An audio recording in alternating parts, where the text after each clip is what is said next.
through for the lockdown knowledge boost, higher number 4. Given the formula for the volume of a cone, and I need to know the height of that frustum. If I draw from the side, I've got h and 6. My radius here is 4. I'm given the larger radius. I need to recognise that the smaller cone and the big cone are similar, so I can work out the linear scale factor, 10 over 4, and that will be the same as h over 6. So I can simplify it to 5 over 2 is h over 6. So h must be 6 times 5 over 2, 15. So now I can say the volume of the small cone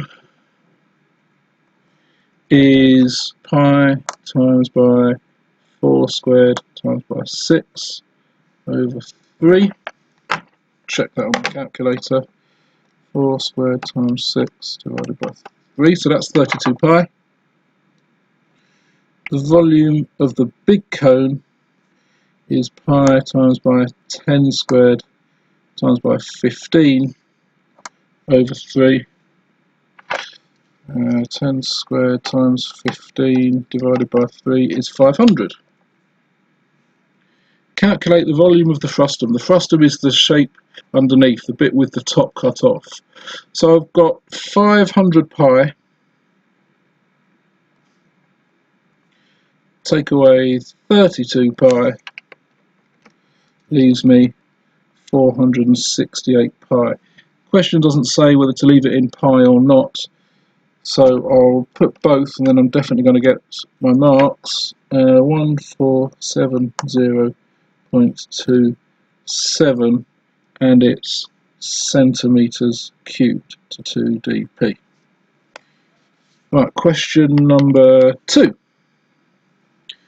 This is the alternate segment theorem, and remember with circle theorem questions, it's okay for you working out to be drawing in the angles on the diagram. The first obvious one, I think, is that one in the middle, because I'm angles on a straight line. So 180 minus 61 minus 63. I've not been asked to give any reasons, so I'm not going to bother, but I would write adjacent angles on a straight line equals 180. ABC, this angle here. This is an alternate angle. That angle is alternate to 61. So 61 is my answer. As it happens, I didn't need that adjacent angle, but it's a good habit to be in. So number 2, 61 degrees. Write down, usually, is 1 mark, and you need to do one thing. For number 3, again, similar shapes, but I'm given the areas this time. The area scale factor is big area divided by little area. 180 divided by 120 is 9. That means that the linear scale factor,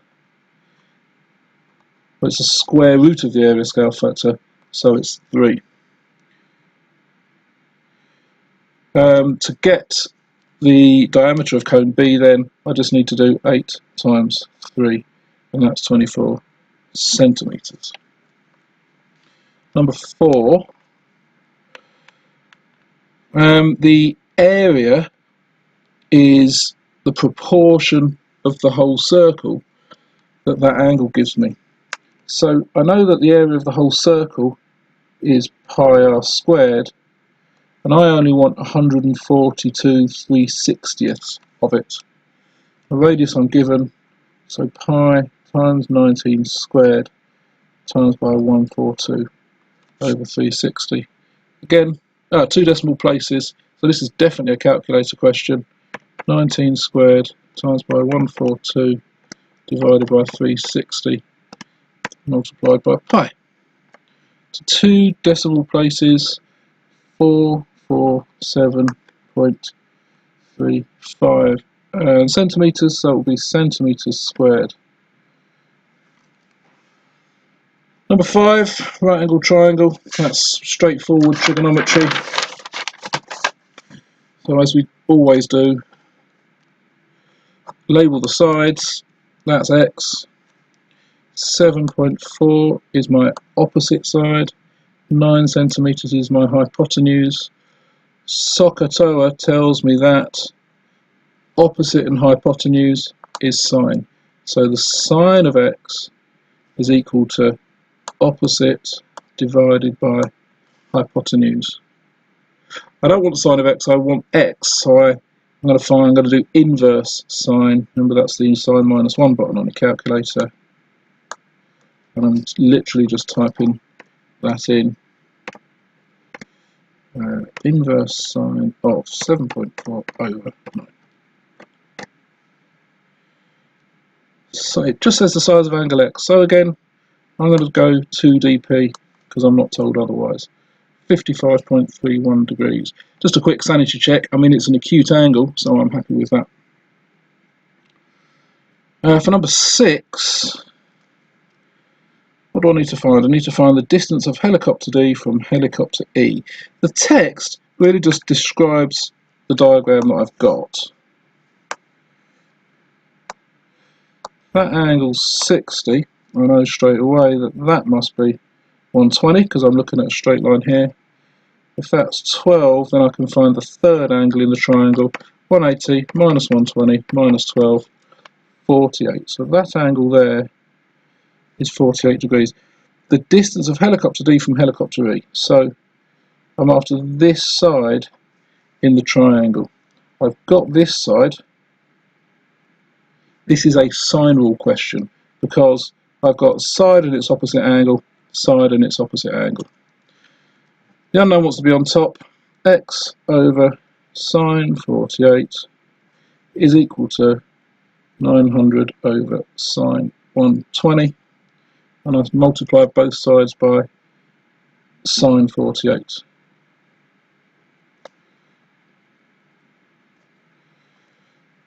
(900 over sine 120 multiplied by sine 48). 772, doesn't say how to round it, so I'm going for 2dp meters, and I'm stating that I've rounded to 2dp. Number 7. A class of 20 pupils, so n equals 20, has a mean height, so mean equals 127. So before the 4 have joined, then the total is 127 times by 20, which is 2,540. After 4 pupils join, I've got n is now 24, and the mean is 129. So the total is 129 times by 24. 129 times by 24 is 3,096. That means that those 4 pupils have added, let's work this out, adding those 4 pupils has added 556 centimetres to my total. So the mean height of the 4, I've got to do 556 over 4. 139 centimetres. Comparing box plots. Okay, here we go again, very similar to the ones we've done so far. I need to compare the median and compare the interquartile range. The median for red squirrels is 21, and the median for the grey squirrels is 27, so the median for red is less than that for grey, which is 27. Remember, if we're quoting these numbers, they need to be correct, otherwise you're not going to get the marks. We also need a this means that, so which means the average length of grey is less than the average length of red. So that's the medians compared. The interquartile range, let's have a look at this. The red go from 15 up to 25, so their interquartile range is 10. The grey go from 21 up to 31, 32, 33, 34, so their interquartile range is 13. So same deal again, the interquartile range for grey, which is 13, is more than that for red, which is 10, which means that the data for grey we can either say is more spread out or less consistent.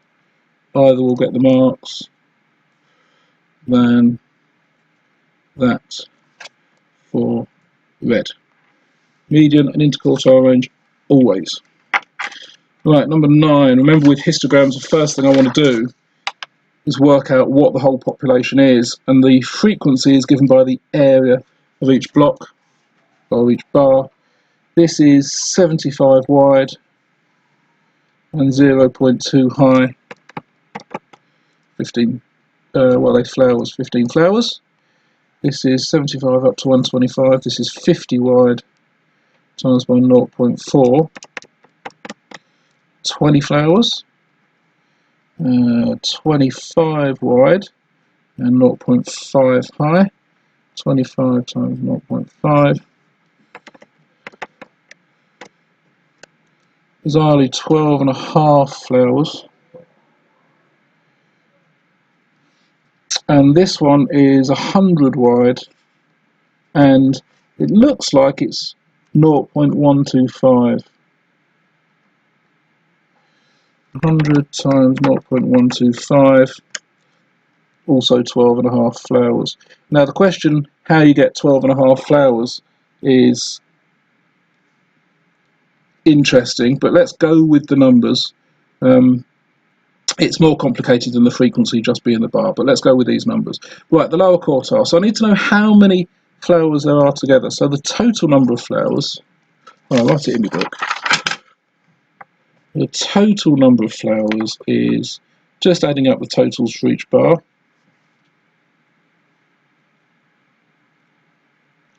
I mean, at least that gives me a whole number for my total. 15, add 20, add 12.5, add another 12.5, 60.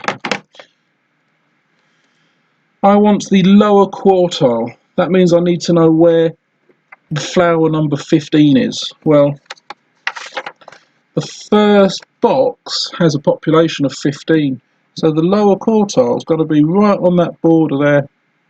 It's going to be 75. So the lower quartile is 75. The upper quartile is more difficult because I need to go 15 down from the top. Well, there's 12.5 down there, so I need to go another 2.5 into the bar. And 2.5 out of 25 is a tenth. I need to go a tenth of the way down, or I need to take off a tenth of the population. So for the upper quartile, now I've got my 12.5 in that bar. I need to go 2.5 down, and that's out of 25, so that's a tenth of the way down into that second bar, and a tenth of the way from 150 down to 25. Tenth of the width of the bar is 2.5, so 150 minus 2.5 is 147.5. So an estimate for the upper quartile is 147.5. The interquartile range is the upper quartile minus the lower quartile. 147.5 minus, what was it, 75. I'm going to do that on my calculator because I will get it wrong if I try and do it in my head. 72.5, and it's centimetres. Not nice when the value I need to find is not exactly on the border of a bar, so I need to consider how far down the bar I go. Right, last one, number 10. I'm just reading it first and seeing, is there replacement in this? And there's not. There's no replacement. That means it's a more complicated probability question. Green, white. There are 10 counters in the bag, 7 are green, so the probability of green is 7/10. Probability of white then must be 3/10. And if I take out a green, I've only got 6 left out of 9. And of course, if I haven't taken out a white, I've still got my 3 whites. But if I take a white out, I've got 7 greens left and 2 whites left. Once I've got the diagram, it's straightforward enough. The probability of green, green, or white, white. Well, I need the probability of green, green. Remember what you do. Go along. Every time you hit a probability, you multiply. So 7/10 times by 6/9. Or is add. White, white is 3/10 multiplied by 2/9. I'm not going to simplify anything unless I'm told to, because of course I'm going to have the same denominators here. 42/90 plus 6/90, 48/90. I'm not told to simplify, so I'm not going to simplify, because if I get it wrong I may lose marks. Find the probability. Oh, I've done C first. Okay, fine. A, C. Find the probability that they're different colours. Well, if they're not the same colours, there must be different colours. So I could do green, white, or white, green, or I could just do, hang on a minute, let me write it down. 1 minus the probability that they're the same colours. So 1 minus 48/90. I'm pretty sure that's 52/90. As I say, I could have gone green, white, or white, green in the same way that I did part C, and I'd have got the same answer. Okay, there you go. See you next time.